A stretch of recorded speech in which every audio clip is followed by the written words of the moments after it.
Coronation Street has always had a knack for weaving together humor, drama, and real-life issues in its storylines. In the upcoming week, the focus shifts to Sally and Tim Metcalfe, portrayed by Sally Dynevor and Joe Datine, who find themselves in a peculiar and unsettling situation when they discover that a young man has been living in their garden shed. This unexpected twist not only tests their relationship, but also forces them to confront the realities of homelessness and the complexities of human connection. The week begins innocently enough in the Metcalfe household, where Sally is busy organizing the kitchen. However, things take a turn when she notices spilled food items strewn across the countertops. Confused, she assumes that mice might be the culprits and immediately sets about cleaning the cupboards. It's a typical domestic scene, but as they say, things are rarely what they seem. Tim, who has just returned from the garden, enters with a light-hearted comment about the mice possibly relocating to the shed. This remark leads Sally to check the shed, expecting to find the usual garden tools and perhaps a few discarded items. What she finds, however, is far from ordinary. Inside the shed, amidst the clutter, lies a bag that doesn't belong to either of them. Sally's heart races as she approaches the bag, a sinking feeling in her stomach. As she unzips it, the realization hits her like a freight train.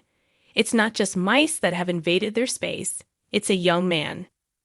Tim, oblivious to the gravity of the situation, is still joking about the mice until Sally's horrified expression stops him in his tracks. Later, just as Tim prepares to take the bag across the road to streetcars, a young man named Mason, played by Luca Tulin, appears, looking disheveled and wary.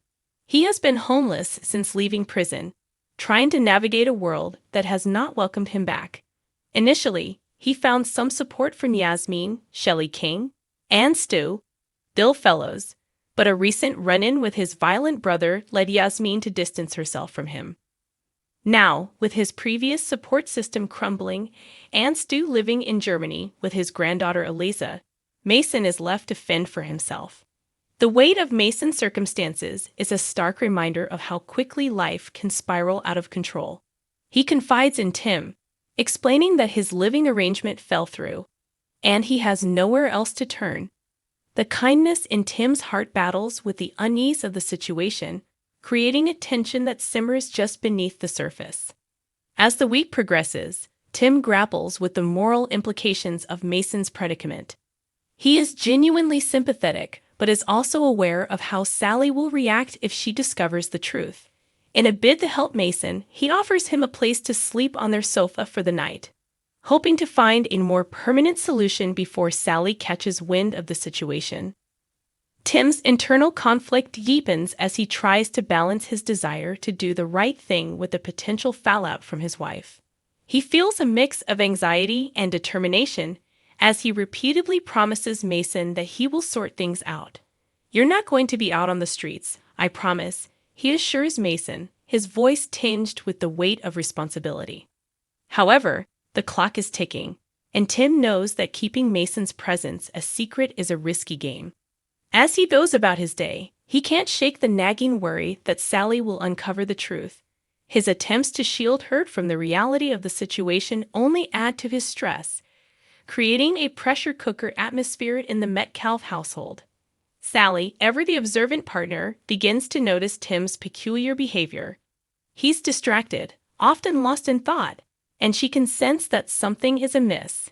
While she initially chalks it up to the usual work-related stress, a creeping suspicion that Tim is hiding something begins to take root in her mind. One evening, as Sally prepares dinner, she asks Tim about his day. Tim's evasive responses only heighten her curiosity. "You've been acting strange all week, Tim. Are you sure everything's all right?" She probes, concern etched on her face. Tim stammers, trying to deflect the question, but Sally is not easily placated. "Maybe it's just the mice getting to you," she jokes lightly, but beneath her laughter, there's an undercurrent of anxiety. Tim forces a chuckle, but inside, he's battling guilt. The weight of his secret feels heavier by the day, and he realizes he cannot keep Mason's presence hidden forever. As the week nears its end, the tension in the Metcalfe household reaches a breaking point. Mason's living arrangement has been an ongoing struggle, and with Tim unable to secure a bed for him, he resorts to offering the sofa for another night. But as he makes this offer, Sally returns home earlier than expected, catching Tim in the act. "Who's this?" Sally demands, her tone shifting from casual to alarmed as she spots Mason lounging on the sofa. The surprise is palpable, and the tension in the room thickens as Tim realizes that the moment of truth has arrived.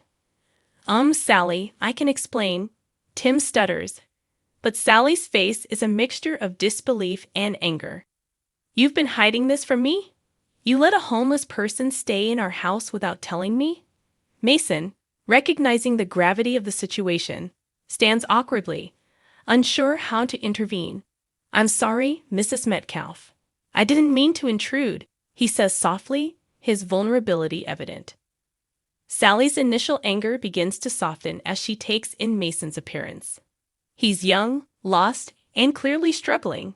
"Tim, why didn't you tell me?" she asks, her voice a mix of frustration and concern. "I didn't want to worry you." "He needed help, Sally. He's been through a lot," Tim pleads, desperation creeping into his tone. "I thought we could give him a chance." As the argument unfolds, Sally's anger gives way to empathy. She realizes that this isn't just a matter of Tim keeping secrets. It's a reflection of a broader issue: homelessness and the struggles faced by those who are trying to rebuild their lives. Sally's heart begins to soften, but she also feels a sense of betrayal for not being included in the decision. "I just don't understand why you didn't come to me first," she says, crossing her arms as she tries to process the information. "We could have talked about it. You know how I feel about helping people, but you need to communicate with me." Tim nods, shame washing over him. "I know, I'm sorry. I just wanted to help. Mason's in a tough spot, and I thought we could make a difference." Mason, sensing the tension, interjects. "I didn't mean to cause any problems. I can leave if it's too much," he offers, guilt-ridden at being the catalyst for the Metcalfe's conflict. "No, you're not going anywhere," Sally insists, her compassion kicking in. "You need help, and we can't just turn our backs on you." With Mason now firmly in the Metcalfe home, the dynamics shift. Sally and Tim work together to create a plan for him. They research local shelters, support groups, and resources to help Mason find a more stable living situation. It becomes a joint mission, transforming the tension from Tim's secret into a collaborative effort to support someone in need. Through the course of the following days, Sally and Mason begin to form a bond. She learns more about his past and the struggles he's faced since leaving prison. While Mason has made mistakes, he is not defined by them.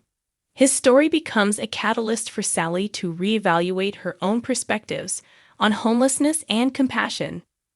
Meanwhile, Tim finds relief in having Sally on board with their decision. Their relationship grows stronger as they navigate this challenging situation together.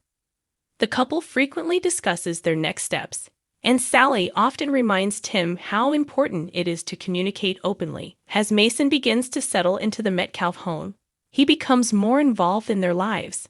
He helps with small tasks around the house, and Tim encourages him to apply for jobs, highlighting his skills and worth. Mason's demeanor changes as he starts to regain his confidence, and he appreciates the kindness shown to him by Sally and Tim. As the weeks progress, Mason finds work at a local garage, and with the couple's support, he moves closer to getting back on his feet. Sally and Tim are proud of his progress, celebrating small victories along the way. Mason's story also resonates with the community. Neighbors become aware of his situation, and many step in to offer support. Clothes, job leads, and even moral encouragement. Yasmin and Stu, although in different places in their lives, offer Mason emotional support as well, reminding him that he's not alone. However, the journey is not without its challenges. Mason occasionally faces reminders of his past, which threaten to derail his progress. He grapples with the fear of slipping back into old habits or encountering individuals from his past that could jeopardize the stability he's fighting for. Tim and Sally remain vigilant, providing a safe space for Mason to talk about his feelings. They encourage him to join a support group where he can meet others who have faced